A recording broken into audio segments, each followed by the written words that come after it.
ఇక్కడ ఫకీరు చేతలు అద్భుతం.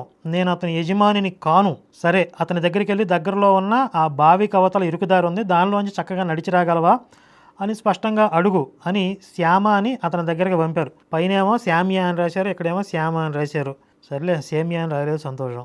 అందుకు హాజీ ఇలా సమాధానం ఇచ్చాడు: అదెంత కష్టమైనా సరే దానిలో నేను చక్కగా నడిచి వస్తాను. నువ్వు ఆ ఇరుకుదారిలో నుండి నడిచి రాగలవా అతను అడుగు అని చెప్పి పంపించాడు. ఎంత కష్టమైనా నడిచి వస్తానని చెప్పాడు అతను. ఎవరో సిద్దిక్ ఫాల్కే, ముస్లిం.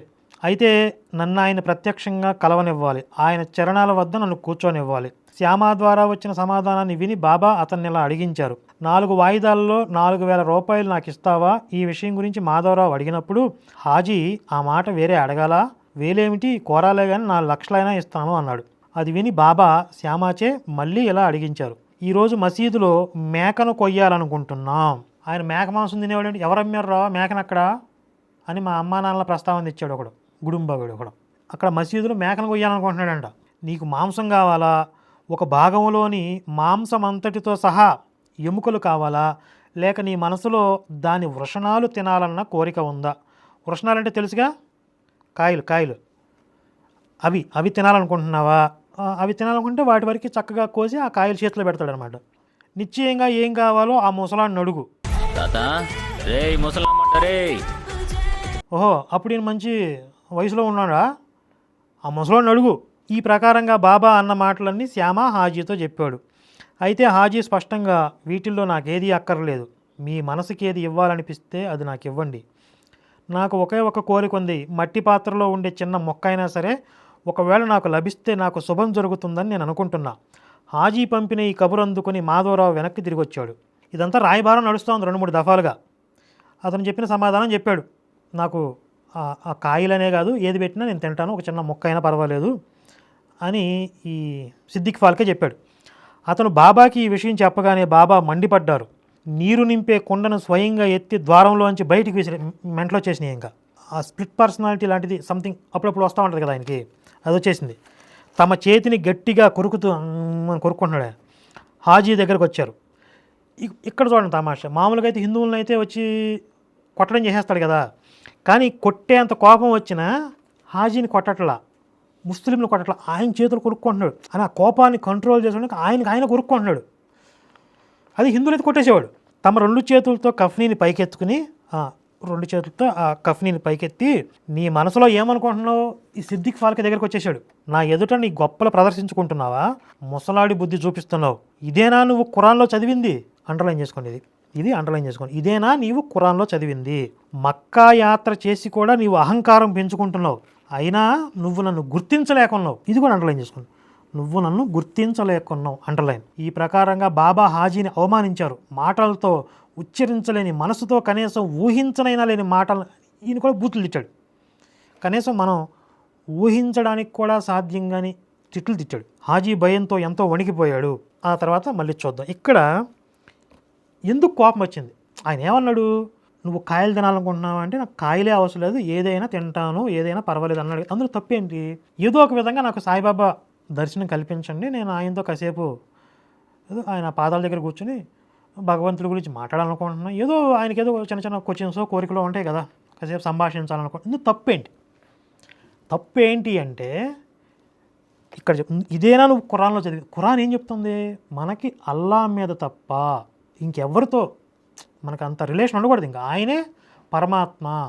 నువ్వు నా చుట్టూ తిరుగుతావేంటారు నువ్వు? ఖురాన్ ఏం చెప్పింది దాన్ని ఫాలో అవ్వు నువ్వు.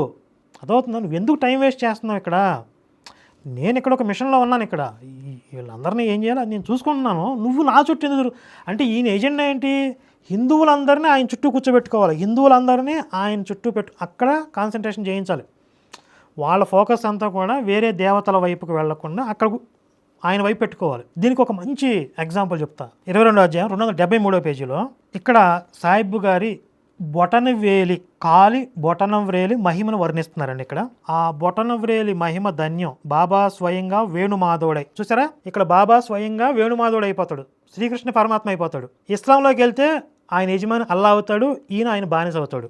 గంగా యమునలను ప్రకటన చేసి దాసగణుని తృప్తిపరిచారు. దాసగణు ప్రయాగ తీర్థంలో స్నానం చేయడానికి అనుమతి అడుగుతున్నప్పుడు ఈ దాసగణు అనే వ్యక్తి ప్రయాగ తీర్థం వెళ్ళి నేను స్నానం చేసి వస్తాను, అంటే మనకు పుణ్య స్నానాలు ఉంటాయి కదా, దానికోసం అనుమతి అడుగుతున్నప్పుడు ఈ నా పాదాల బొటన వేళ్ళు అంటేనే ప్రయాగ తీర్థం, ఇక్కడే స్నానం చెయ్యి అన్నారు.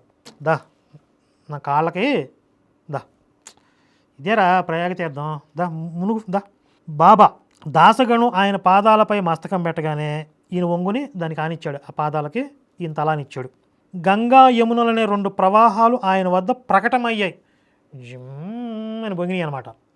అంటే ఇప్పుడు సినిమాలు అంటే గ్రాఫిక్స్ లాగా చూపించేస్తారు అనుకోండి, ఆ ఒరిజినల్గా ఏంటంట ఆయనకి ఆ ఫీలింగ్ వచ్చిందనమాట. దాసగుణ అనే వ్యక్తికి గంగా యమునలనే ప్రవాహాలు వచ్చి ఆయన్ని ముంచేసినట్లుగా, ఆయన దాంట్లో పడి తడిసిపోయినట్లుగా ఆ ఫీలింగ్ ఆయన అనుభవించాడు అని వీళ్ళు లాజికల్ ఎక్స్ప్లెనేషన్ ఏదో పెట్టుకుంటారు.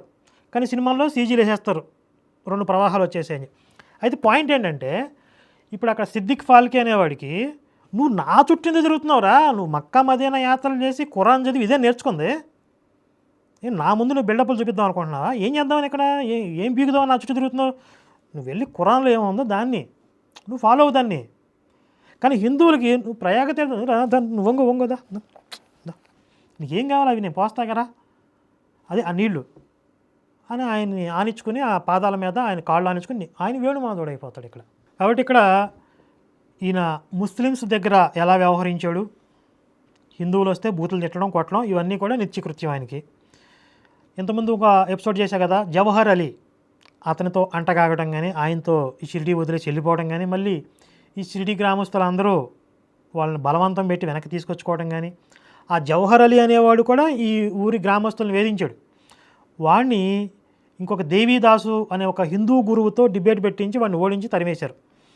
అంటే ఈ ఉన్మాద ముస్లిమ్స్ అందరూ కూడా ఈ సాయిబాబాని ఆశ్రయంగా చేసుకుని, ఈయన్ని ఆసరాగా చేసుకుని అక్కడ వాళ్ళ కార్యకలాపాలు సాగించారు. మనకి సినిమాల్లో ఒక పాట ఉంటుంది, అక్కడ అందరూ బాయి బాయి బాబా బోధల నిలయమదోయి, అంటే ముస్లిమ్స్ హిందువులు అందరూ కూడా బాయి బాయిగా ఉండేవారు అని. ఎక్కడున్నారు బాయి బాయి?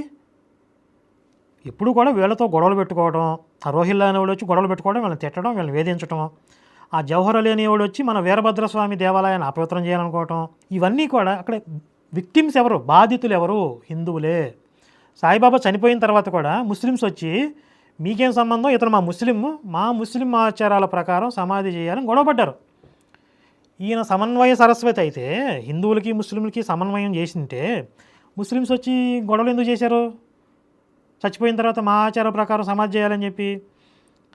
కాకపోతే ఆ రోజు హిందువులు మెజారిటీ కాబట్టి అక్కడ హిందూ ఆచారాల ప్రకారం, హిందూ ఆచారాలకు దగ్గరగా ఉండేలాగా, పూర్తిగా హిందూ ఆచారాలను చెప్పడం కొంచెం దగ్గరగా ఉండేలాగా సమాధి చేశారు.